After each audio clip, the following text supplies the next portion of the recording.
सिन्हा, आज अहम दिन है। अहम इस लिहाज से कि आज महाराष्ट्र और साथ ही हरियाणा, ये दो ऐसे राज्य हैं जहां पर विधानसभा चुनावों की तारीखों का ऐलान हो जाएगा। माना यह जा रहा है कि शाम 4:30 बजे चुनाव आयोग एक प्रेस कॉन्फ्रेंस करेगा और उसमें इन दोनों ही राज्यों के लिए जो चुनाव की तारीखें होंगी उसका ऐलान कर दिया जाएगा। हरियाणा में 90 सीटें हैं, महाराष्ट्र में 288 सीटें और इन दोनों ही जगहों पर कांग्रेस की सरकार है। महाराष्ट्र में कांग्रेस और एनसीपी की गठबंधन की सरकार है और इसीलिए कांग्रेस के लिए ये दोनों चुनाव बेहद अहम हो जाते हैं कि जो कांग्रेस केंद्र में सत्ता गंवा चुकी है, क्या वो इन दो राज्यों में अपनी साख बचा पाएगी, अपनी सरकार बचा पाएगी? क्या बीजेपी और नरेंद्र मोदी की जो हवा लोकसभा चुनावों में दिखाई दी थी, क्या वो इन चुनावों में महाराष्ट्र और हरियाणा के विधानसभा पर भी असर डाल पाएगी? इस पर हम चर्चा करेंगे। हमारे साथ कुछ खास मेहमान जुड़ेंगे और हमारी नजर इलेक्शन कमीशन के प्रेस कॉन्फ्रेंस पर भी रहेगी। लेकिन पहले हम आपको महाराष्ट्र का हाल दिखाते हैं। वहां की जो विधानसभा है उसकी अभी की स्थिति क्या है वो आप देख लीजिए। 288 सीटें हैं, बहुमत का आंकड़ा 145 पर आकर रुकता है। कांग्रेस के पास इस वक्त 82 सीटें हैं। कांग्रेस ने 170 सीटें पिछले बार लड़ी थी और उसमें से 82 हासिल की थी। एनसीपी ने 113 सीटों पर चुनाव लड़ा था, उनमें से 62 सीटें हासिल की थी और इन दोनों को मिलाकर, इन दोनों के गठबंधन को मिलाकर सरकार वहां पर चल रही है। बीजेपी के पास पिछले दफा 46 सीटें आई थी, शिवसेना को 44 सीट मिली थी और एमएनएस के खाते में जो राज ठाकरे की पार्टी है उसके पास 13 विधानसभा सीटें इन चुनावों में आई थी। समाजवादी पार्टी को 4, निर्दलीय को 24 और अन्य के खाते में 13 सीटें आई थी। तो मिला जुलाकर कांग्रेस और एनसीपी ने वहां पर सरकार बनाई थी और वहां पर कांग्रेस और एनसीपी की सरकार एक लंबे वक्त से चल रही है। अब हम आपको हरियाणा का हाल दिखाते हैं। वहां की विधानसभा की तस्वीर देखिए। 90 सीटों वाली विधानसभा में मौजूदा सीटें 82 हैं, खाली पड़ी हुई सीटें 8 हैं। इनमें कांग्रेस के पास 44 सीट है। आईएनएलडी जो पार्टी है उसके पास 28 सीटें हैं। बीजेपी के पास 3, बीएसपी के पास 1 और निर्दलीय के पास 6 सीटें। तो ये हरियाणा और महाराष्ट्र की विधानसभाओं की अभी की स्थिति है, जो वहां पर अभी स्थिति बनी हुई है। और हम चुनाव आयोग पर नजर लगातार रखे हुए हैं, जहां पर शाम 4:30 बजे के करीब बताया जा रहा है कि हरियाणा और महाराष्ट्र, इन दोनों ही राज्यों में चुनाव की तारीखें क्या होंगी, इसका ऐलान हो जाएगा। लेकिन हम थोड़ी तस्वीर समझने की कोशिश करेंगे कि महाराष्ट्र में क्या स्थिति बन सकती है और साथ ही हरियाणा में चुनावी समीकरण क्या बताता है, राजनीतिक समीकरण क्या बताता है। हम पहले महाराष्ट्र का जिक्र कर सकते हैं। हमारे साथ महाराष्ट्र बीजेपी के प्रवक्ता माधव भंडारी इस वक्त जुड़ रहे हैं। माधव जी, बहुत स्वागत है एनडीटीवी इंडिया पर आपका। नमस्ते। सर, वैसे तो ये दोनों ही राज्यों के चुनाव कांग्रेस के लिए भी अहम है और आपके लिए भी अहम है। कांग्रेस के लिए इसलिए क्योंकि उसको दोनों ही जगहों पर अपनी सरकार बचानी है, क्योंकि लोकसभा चुनाव में प्रदर्शन के बाद उसकी साख का भी सवाल है इन दोनों ही विधानसभाओं में भी। लेकिन आपके लिए भी ये चुनाव अहम हो जाते हैं क्योंकि इन दोनों ही राज्यों में लोकसभा चुनावों में आपने बेहतर परफॉर्म किया था। क्या उम्मीद है कि वही चीज, वही तस्वीर आपको इन दोनों ही राज्यों के विधानसभा चुनावों में नजर आएगी?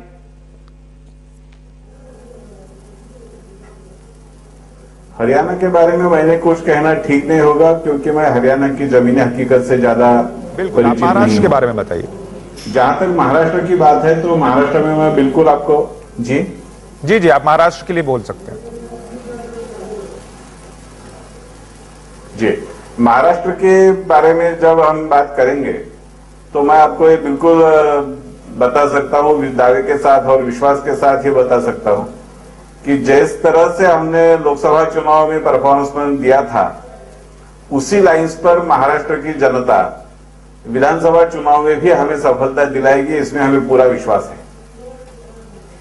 है। और इस विश्वास के पीछे की वजह क्या है सर? क्योंकि अभी हमने कुछ उपचुनाव देखे हैं जिनमें कि बिहार का उपचुनाव भी था, दूसरे राज्यों का भी उपचुनाव था और हमने वहां पर तस्वीर देखी कि वैसी नहीं थी जो लोकसभा में दिख रही थी। तो महाराष्ट्र में आपकी तस्वीर अलग क्यों होगी, ये आपको क्यों लग रहा है? एक तो जो जिन उपचुनाव की आप बात करते हैं, तो उपचुनाव में बार बार यही दिखाई देता है, एक ट्रेंड नॉर्मली ये रहता है कि जो सत्तारूढ़ दल है उसको उपचुनाव में लाभ मिलता है और उसी आधार पर उन प्रदेशों में सत्तारूढ़ दलों को लाभ मिला है। महाराष्ट्र विधानसभा के चुनाव जो है वो आम चुनाव है, कोई उपचुनाव नहीं है। और महाराष्ट्र में पिछले 15 सालों से कांग्रेस एनसीपी की मिलीजुली सरकार, प्रोग्रेसिव डेमोक्रेटिक फ्रंट काम कर रही है, अपना सरकार चला रही है। इस सरकार के खिलाफ लोगों के मन में बड़े पैमाने पर असंतोष है, आक्रोश है।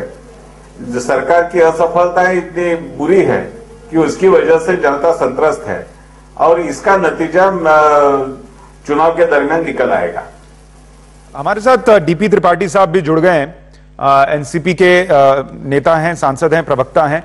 डीपी त्रिपाठी साहब, आपका भी बहुत स्वागत है एनडीटीवी इंडिया पर। थोड़ा ही वक्त बचा है जब महाराष्ट्र की चुनाव की तारीखों का ऐलान भी हो जाएगा, लेकिन जो आपकी सरकार है एनसीपी और कांग्रेस की, क्या आपको लगता है वो इस बार भी वापसी कर पाएगी? क्योंकि आपके साथ 15 साल की एंटी इनकम्बेंसी का फैक्टर भी होगा और साथ में जो लोकसभा चुनाव के नतीजे रहे हैं वो बहुत आशाएं नहीं जगाते हैं आपके गठबंधन के लिए।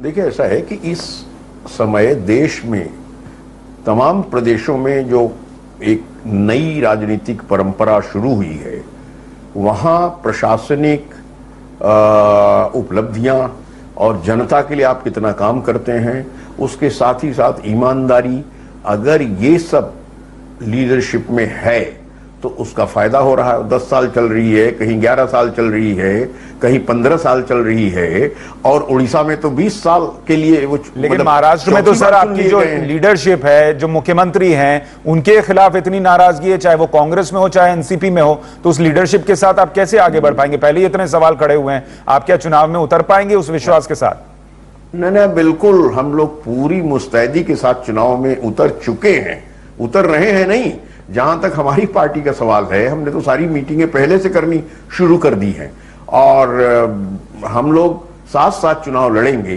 कोई भी महाराष्ट्र के वर्तमान मुख्यमंत्री श्री पृथ्वीराज चौहान के बारे में कभी भी उनकी ईमानदारी पर कोई शक नहीं खड़ा कर सकता। और सर, ईमानदारी पर शक तो किसी ने मनमोहन सिंह के भी नहीं किया था, लेकिन उनको भी जाना पड़ा। तो ईमानदारी पर शक अगर पृथ्वीराज चौहान के भी ना हो लेकिन उनको जाना पड़ जाए तो आपके गठबंधन के लिए मुश्किल हो सकती है। बहरहाल मैं इस पर लौटूंगा, लेकिन हमारे साथ अभिषेक भी जुड़ रहे हैं, आनंद पटेल भी जुड़ रहे हैं, हमारे दो सहयोगी। हम उनसे भी थोड़ी तस्वीर समझने की कोशिश करते हैं इन राज्यों की राजनीति और चुनावी सरगर्मी की। अभिषेक, मैं पहले आपके पास आ रहा हूं। इस वक्त जो महाराष्ट्र की तस्वीर है, जाहिर तौर पर कंपैरिजन जरूर होगा कि जो लोकसभा चुनाव के नतीजे आए जिसमें शिवसेना और बीजेपी गठबंधन को 48 में से 42 सीटें मिल गई, क्या वो तस्वीर विधानसभा चुनाव में दिख सकती है? इस बार क्या मुद्दे रह सकते हैं? आप किस तरीके से देख रहे हैं इस बार के महाराष्ट्र के चुनावों को? देखिए, बिल्कुल जो गठबंधन है शिवसेना बीजेपी का, उसके हौसले तो बिल्कुल बुलंद है और उसकी वजह बहुत कुछ कांग्रेस और एनसीपी ने पिछले 15 साल में दी भी हैं यहाँ पर राज्य में।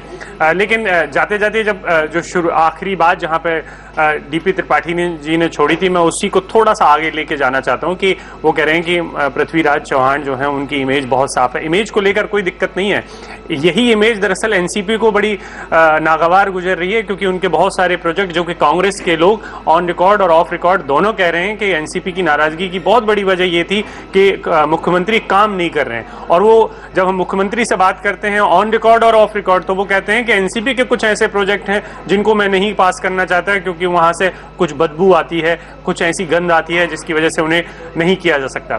तो आप समझ सकते हैं कि कांग्रेस और एनसीपी के रिश्ते इस वक्त कैसे चल रहे हैं। ऐसे ही अगर दूसरे पक्ष की बात करी जाए, बीजेपी और शिवसेना का गठबंधन टाइम टेस्टेड है, 1988 से लगातार गठबंधन चल रहा है, लेकिन वहां पर भी मामला बिल्कुल वैसे ही हो जाता है कि बीजेपी बहुत ज्यादा ताकतवर हो गई है पिछले कुछ वक्त में, और इस वजह से शिवसेना को कहीं ना कहीं एक डर सा लगने लगा है कि ऐसा तो नहीं है कि जैसा हाल कई और राज्यों में, जैसे बिहार का उदाहरण हमारे सामने है, अभी हाल ही में जिस तरीके का गठबंधन हरियाणा में छूटा, उसका एक उदाहरण है बीजेपी का।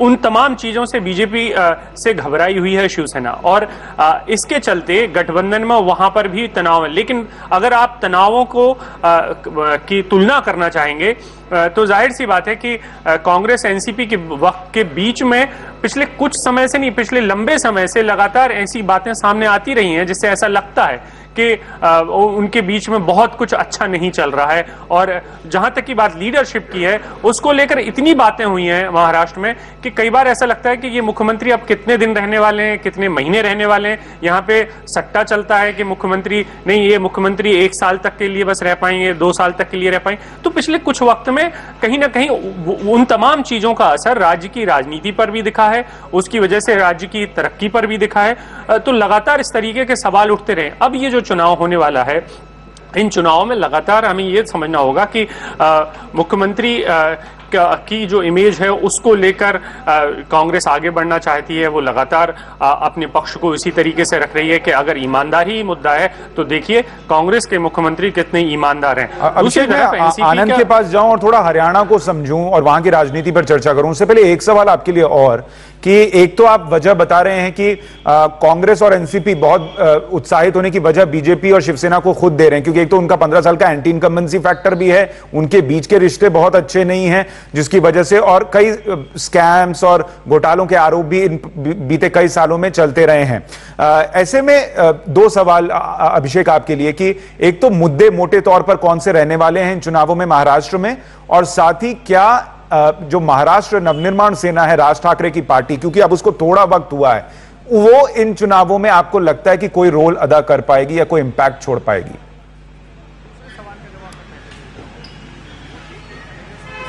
आप मुझसे पूछे कहां खड़ी है तो बिल्कुल हाशिए पर खड़ी हुई है। ना तो कांग्रेस एनसीपी बिल्कुल चाहते हैं कि जैसे तैसे करके एमएनएस इस दौड़ में शामिल हो। उनकी दिली इच्छा यही है। आज नासिक का जो चुनाव हुआ है मेयर का, उसमें कांग्रेस और एनसीपी के साथ ने साथ दिया है नासिक के मेयर को चुनवाने में। तो जाहिर सी बात है कि नए अलायंस की बात तो नहीं हो रही है, लेकिन कहीं ना कहीं एमएनएस और कांग्रेस चाहते हैं कि कांग्रेस और एनसीपी चाहते हैं कि एमएनएस दौड़ में शामिल रहे, लेकिन तैयारियां नहीं दिख रही हैं। राज ठाकरे के लगातार यू टर्न्स आ रहे हैं। पहले वो बोल रहे थे कि चुनाव लड़ेंगे, फिर अब वो बोल रहे हैं चुनाव नहीं लड़ेंगे। लोकसभा में जिस तरीके से बीजेपी के साथ उनकी बातचीत पहले हो रही थी कि नरेंद्र मोदी को उन्होंने पहले समर्थन दे दिया कि नहीं बेहतर मुख्य प्रधानमंत्री हैं, और उसके बाद वो अपने उम्मीदवार बीजेपी के खिलाफ नहीं उतार पाए, और उसकी वजह से बहुत जो मैसेज है उनकी पार्टी के अंदर का जो मैसेज है वो बहुत गड़बड़ाया हुआ है। अभी कोई कार्यक्रम नहीं दिख रहा है उनका। तो जो अगर मैं कहूं कि राज ठाकरे की व्यक्तिगत अपील तो वो है, लेकिन संगठन का ढांचा बिल्कुल नदारद है। ऐसी हालत में वो चुनाव में कैसे उतरेंगे वो बड़ा सवाल है। जो आखिरी जो आपने पहला सवाल पूछा था उसमें बड़ा मुद्दा जाहिर सी बात है एंटी इनकम्बेंसी बहुत बड़ा मुद्दा है। किसानों के जो मुद्दे हैं वो बहुत बड़े मुद्दे हैं, क्योंकि बहुत बड़ा सिंचाई घोटाला हुआ है महाराष्ट्र में, और उसका असर यहाँ के गाँव में देखने को मिला है। मैं इस मुद्दे के मुद्दे पर लौटता हूं, लेकिन आपको पता है हमारे न्यूज चैनल्स में भी एक बहुत अहम मुद्दा होता है और वो होता है ब्रेक लेने का। तो वो ब्रेक मुझे लेना है, उस ब्रेक के बाद हम लौटेंगे तो इन मुद्दों पर भी चर्चा करेंगे। हमारे साथ दोनों मेहमान बने हुए डीपी त्रिपाठी और साथ ही माधव भंडारी। हमारे साथ आनंद पटेल भी हरियाणा से जुड़ रहे हैं हमारे सहयोगी। हम हरियाणा का भी रुख करेंगे। एक छोटे से ब्रेक के बाद जल्द लौट रहे हैं। आज चुनाव की तारीखों का ऐलान अब से थोड़ी देर बाद होगा। एनडीटीवी इंडिया पर हम लगातार जानकारी आप तक पहुंचा रहे हैं।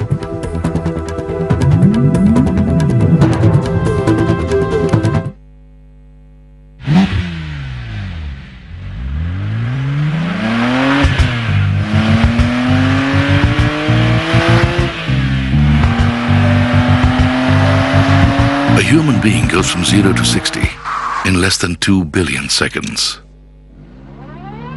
At what point do you want to start enjoying the drive?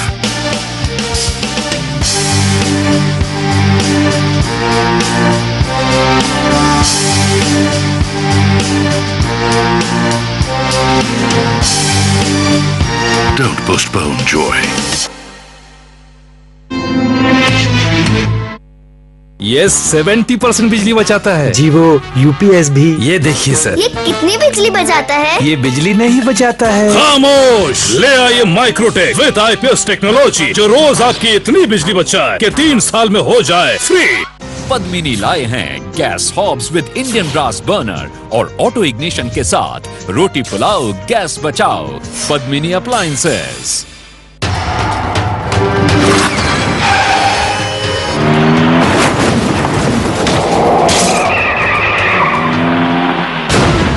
वानगढ़ cement, सस्ता नहीं सबसे अच्छा। अभी तक फोन नहीं आया। कैसा जॉब है ये? अकेले शहर भेज दिया, इतनी दूर। Hello Mansi, video call. ये ऑफिस है क्या? 5 स्टार होटल है।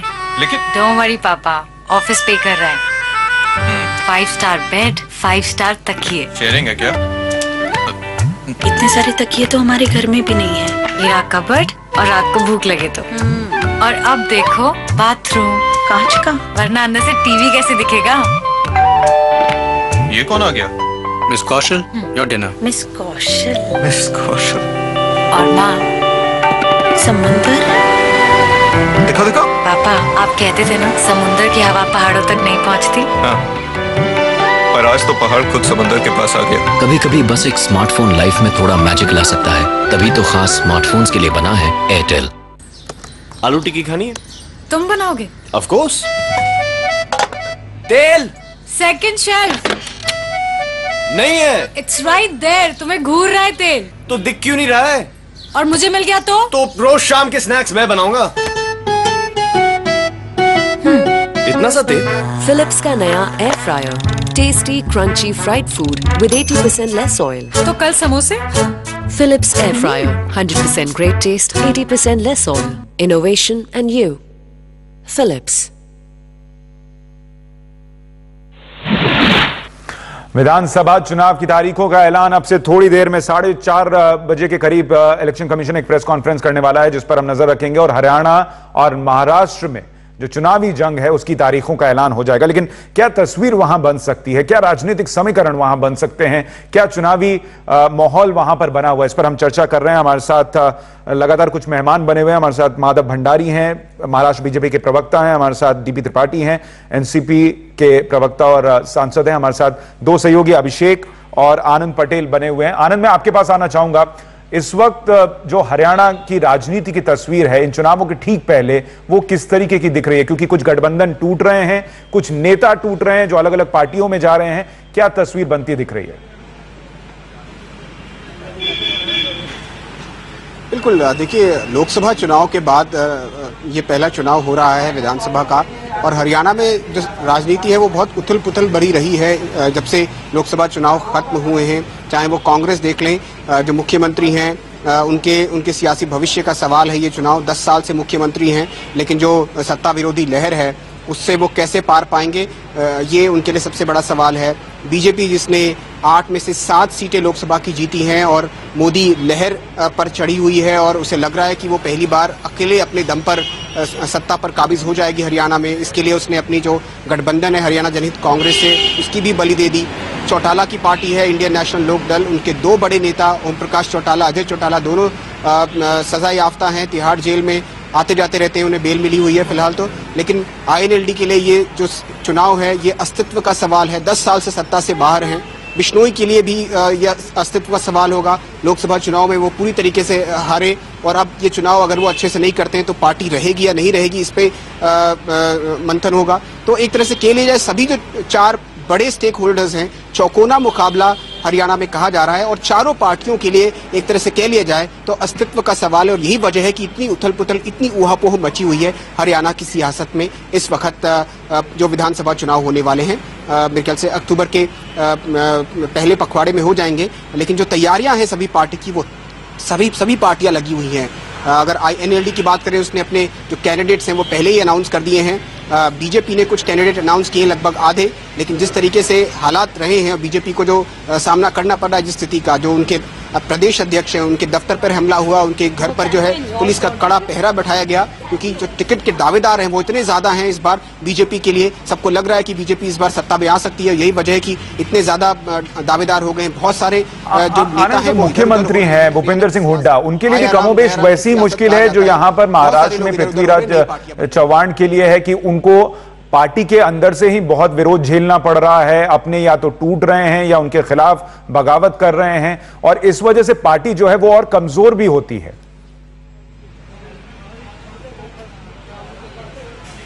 बिल्कुल, देखिए हरियाणा के बारे में अगर कहा जाता है कि हरियाणा में हरियाणा कांग्रेस नहीं है, हुडा कांग्रेस है। एक तरह से जो मोनोपोली कर ली है मुख्यमंत्री भूपिंदर सिंह हुडा ने, 10 साल से मुख्यमंत्री, 10 साल बहुत बड़ा वक्त होता है। उन्होंने चुन चुनकर अपने लोगों को बड़ी बड़ी जो ओहदे हैं, अहम ओहदे हैं, वहां पे बिठा दिया है। जो उनके लोग हैं वो आज मंत्री हैं, जो उनके लोग हैं वो एमएलए हैं। तो एक तरह से कह लिया जाए कि पूरा कब्जा हो गया है भूपिंदर सिंह हुडा का। और जो सियासत है हरियाणा की, वो कहा जाए कि चंडीगढ़ से नहीं चलती है, रोहतक से चलती है। तो एक तरह से इसमें कोई अतिशयोक्ति नहीं होगी। और जो भी विरोध के सुर उठे, चाहे वो राव वीरेंद्र सिंह हो, चाहे वो वीरेंद्र सिंह हो, या फिर इंद्रजीत हो, जितने बड़े नेता, अवतार बढ़ाना हाल फिलहाल, सब बाहर हो गए हैं पार्टी से। और जो पार्टी में बच गए हैं, चाहे वो कैप्टन अजय यादव हो जिन्होंने अपने मंत्री पद से इस्तीफा दिया और लेकिन वापस उन्हें मना लिया गया, किरण चौधरी हो, बंसीलाल की बहू हैं, तो इतने इस तरह के जो लोग हैं जो रह गए हैं कांग्रेस के अंदर, वो या तो उन्होंने सबमिट कर दिया है भूपिंदर सिंह हुडा की लीडरशिप के सामने, उन्हें घुटने टेक दिए हैं, या फिर वो पार्टी से बाहर हो गए। तो एक तरह से कह लीजिए पूरा कब्जा है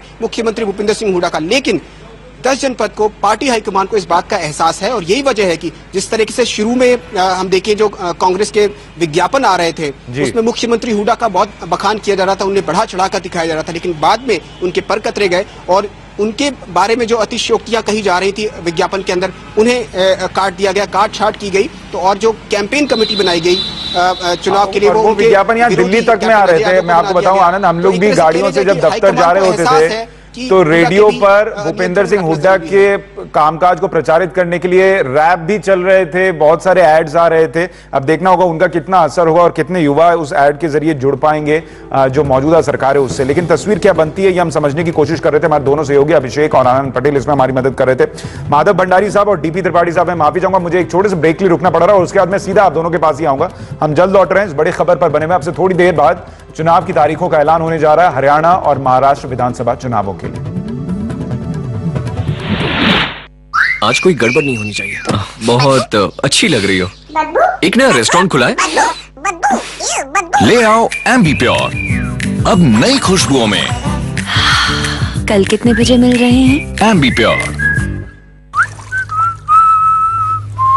भाई साहब, एक्सक्यूज मी भाई साहब, जरा 1 मिनट रुकेंगे आप? शौच के बाद एक जरूरी चीज भूल गए आप। क्या आपने 1 2 3 दबाकर फुल टॉक टाइम पाया क्या? अरे हाँ। अरे ठहरिए यार, फिर वही गलती। पहले हाथ तो धो लीजिए। टाटा डोकोमो पे 1 2 3 दबाओ और हर बात मोर पाओ।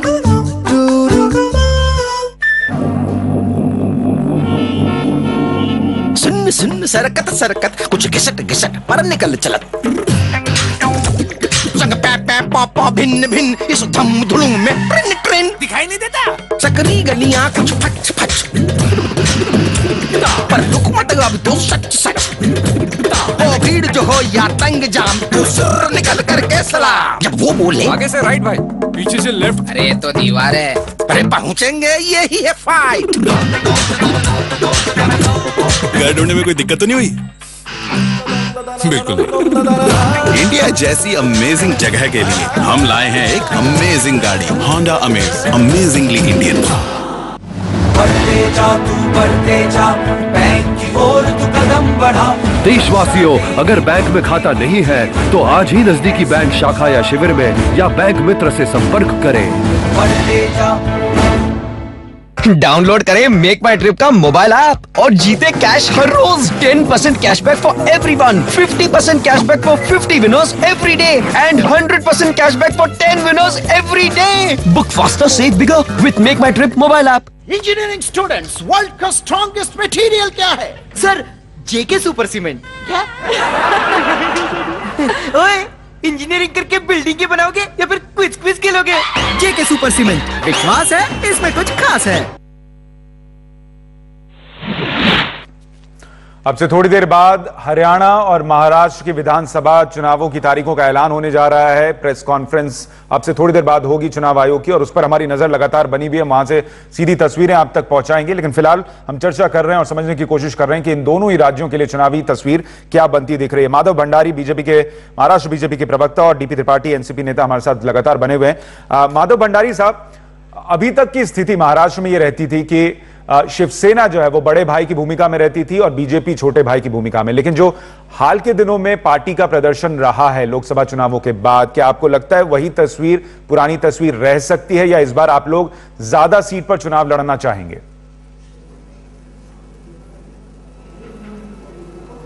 एक तो ऐसा है कि सीटों के बंटवारे में हमेशा बड़ा हिस्सा सेना की तरफ जाता था विधानसभा के लिए, और लोकसभा के लिए बड़ा हिस्सा हमारे पास आता था। तो एक तरह से कुछ न कुछ संतुलन रखने की कोशिश हम करते आए हैं। लेकिन हर बार ये हुआ है कि विधानसभा में कम सीटें लड़ने के बावजूद हमारा स्ट्राइकिंग रेट हमेशा शिवसेना से बेहतर रहा है। और पिछले एक चुनाव में तो हम शिवसेना के आगे निकल गए। इस बार जो माहौल बना है लोकसभा के चुनाव की वजह से और मोदी साहब के नेतृत्व के वजह से, और साथ ही साथ पिछले 10 सालों में महाराष्ट्र के भाजपा के कार्यकर्ताओं ने जिस तरह से जमीन पर अपना काम बढ़ाया है, ताकत बढ़ाई है, वो सारा देखते हुए हमको ये लगता है कि हमें इस बार ज्यादा सीटें मिलनी चाहिए। और उसी के साथ साथ कुछ नए साथी हमारे गठबंधन में जुट गए हैं। अभी तक ये गठबंधन 2 ही पार्टियों का था, लेकिन अब इसमें और 4 नए साथी जुड़ गए हैं। क्योंकि देखिए गाहे बगाहे शिवसेना की तरफ से उद्धव ठाकरे का नाम मुख्यमंत्री के तौर पर आ गया आपसे बिना बातचीत किए हुए। तो ऐसे में क्या अगर वो सीट ज्यादा देने के लिए तैयार नहीं हुए तो क्या आपका गठबंधन रहेगा? नहीं, ठाकरे साहब ने, उद्धव जी ने ये स्पष्ट कर दिया है कि उन्होंने ऐसी कोई भूमिका नहीं रखी है, और गठबंधन में आज तक किसी भी नेता ने खुद को मुख्यमंत्री के दावेदार के रूप में पेश नहीं किया है। और गठबंधन में सीटों के बंटवारे को लेकर जो बातचीत चल रही है वो बहुत ही अच्छे ढंग से चल रही है। नतीजे के नजदीक हम पहुंच रहे हैं, और गठबंधन के जरिए ही चुनाव लड़ा जाएगा, महायुति चुनाव लड़ेगी। और हरियाणा में तस्वीर बनी, हरियाणा जनहित कांग्रेस के साथ बात नहीं बनी तो बीजेपी ने कहा हम अकेले जाएंगे। यही तस्वीर शिवसेना के साथ अगर नहीं बनती है तो क्या आप महाराष्ट्र में भी यही तस्वीर बन सकती है क्या? हरियाणा के और महाराष्ट्र की बातों में एक बहुत ही अंतर है। शिवसेना जो हमारा साथी है, ये पिछले 30-35 सालों से हम साथ काम कर रहे हैं, और इसमें केवल राजनीतिक समीकरण नहीं है, तो इसमें कोई वैचारिक सूत्र है, एक वैचारिक मूलाधार है, उसके आधार पर हमारा गठबंधन है। तो इसके लिए 2-4 छोटी चीजों के लिए यह गठबंधन टूटेगा ऐसा संभव नहीं है। देखते हैं, क्योंकि कई बार सीटें जो हैं वो छोटी बात नहीं रह जाती सर, इसलिए देखना होगा। हालांकि अभी तो चुनाव की तारीखों का ऐलान का इंतजार कर रहे हैं हम। डीपी त्रिपाठी साहब, यही सवाल मेरा आपके लिए भी है। एनसीपी और कांग्रेस के गठबंधन में आपको हमेशा कम सीटें मिलती रही, लेकिन आपका स्ट्राइक रेट हमेशा कांग्रेस से बेहतर रहा। अभी जितना राष्ट्रीय स्तर पर कांग्रेस के खिलाफ एक माहौल था, और जिस तरीके का एक माहौल महाराष्ट्र में भी रहा है कांग्रेस के खिलाफ, आपको लगता है कि अब वक्त आ गया जब आपका सीट शेयर बढ़ना चाहिए? बढ़ेगा, निश्चित तौर पे बढ़ेगा, और बातचीत अच्छे माहौल में चल रही है। हम लोग निर्णय के एकदम करीब पहुंच रहे हैं, उसमें कोई दो राय नहीं है कि हम लोग मिलजुल कर चुनाव लड़ेंगे। तो इस बार हम लोग एनसीपी को ज्यादा सीट पर चुनाव लड़ते देखेंगे? जरूर, पहले से ज्यादा सीटों पर। कांग्रेस से ज्यादा सीट नहीं, लेकिन पहले से ज्यादा सीट। हाँ। और अगर ये तस्वीर नहीं बनी तो क्या गठबंधन रहेगा आपका? गठबंधन हमारा रहेगा, क्योंकि इस तस्वीर में गठबंधन में कोई शक और संदेह है ही नहीं। हम राष्ट्रीय स्तर पर कांग्रेस के साथ हैं, और महाराष्ट्र में 15 वर्षों से हम सरकार चला रहे हैं मिलजुल कर, तो हमारा ये गठबंधन जारी रहेगा। क्योंकि सर हाल के दिनों में एनसीपी ने मोदी साहब की भी बड़ी तारीफ की, उनके कामकाज की भी बड़ी तारीफ की, लोकसभा में कई बिल्स को लेकर सरकार के साथ खड़ी दिखी। जब कांग्रेस ने विरोध किया तो भी कांग्रेस भले वॉकआउट कर गई, लेकिन एनसीपी सदन के अंदर बैठी रही। इसलिए ऐसा लगने लगा था कि कहीं आपकी दोस्ती जो है वो बीजेपी की तरफ की तो नहीं हो सकती है भविष्य में। वो नहीं हो सकता, वो कतई नहीं हो सकता। वो न लोकसभा में हुआ, न विधानसभा के चुनाव में होगा, आगे भी नहीं होगा। लेकिन एक जिम्मेदार राजनीतिक विपक्षी दल के रूप में एनसीपी कांग्रेस से अलग पार्टी है।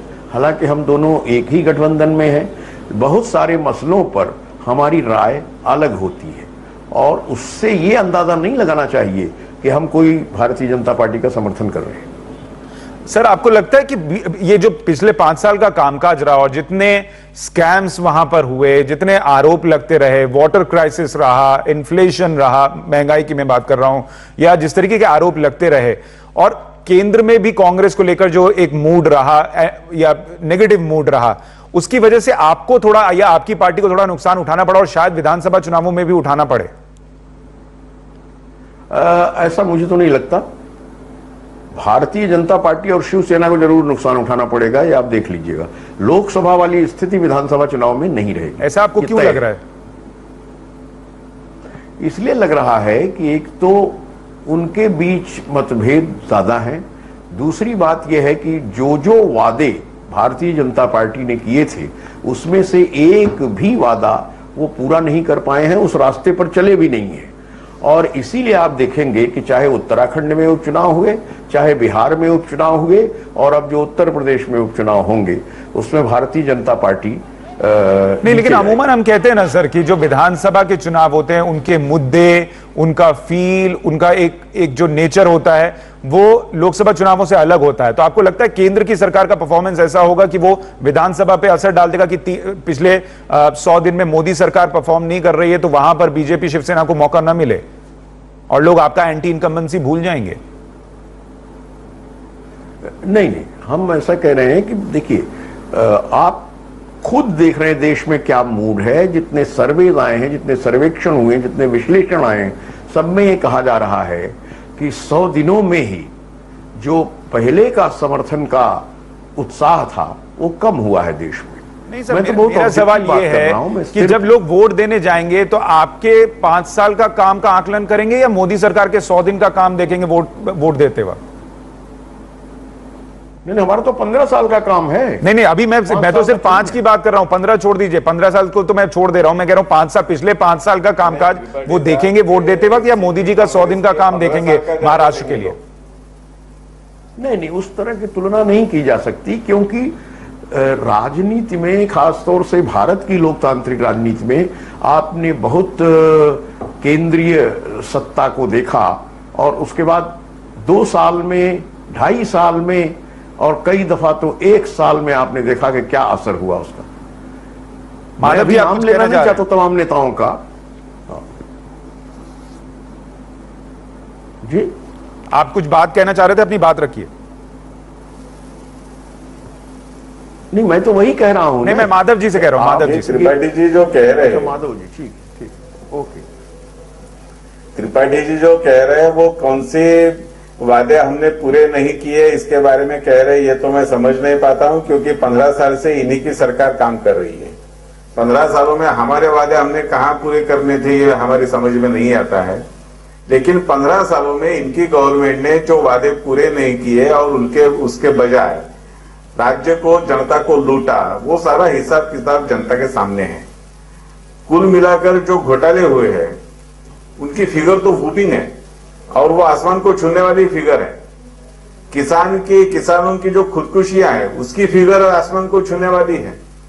ऐसे सारे मुद्दे जो है उसी के आकलन के आधार पर जनता चुनाव में अपनी जो राय है वो दर्ज करने वाली है, और ये जो जनता की राय है ये सरकार के खिलाफ जाएगी। जी माधव जी, मैं आपको थोड़ी देर के लिए रोकूं। हमारे साथ रणदीप जी भी जुड़ रहे हैं, कांग्रेस के नेता रणदीप सुरजेवाला, हरियाणा से की राजनीति में अहम किरदार निभाते हैं। रणदीप जी, बहुत स्वागत है एनडीटीवी इंडिया पर आपका।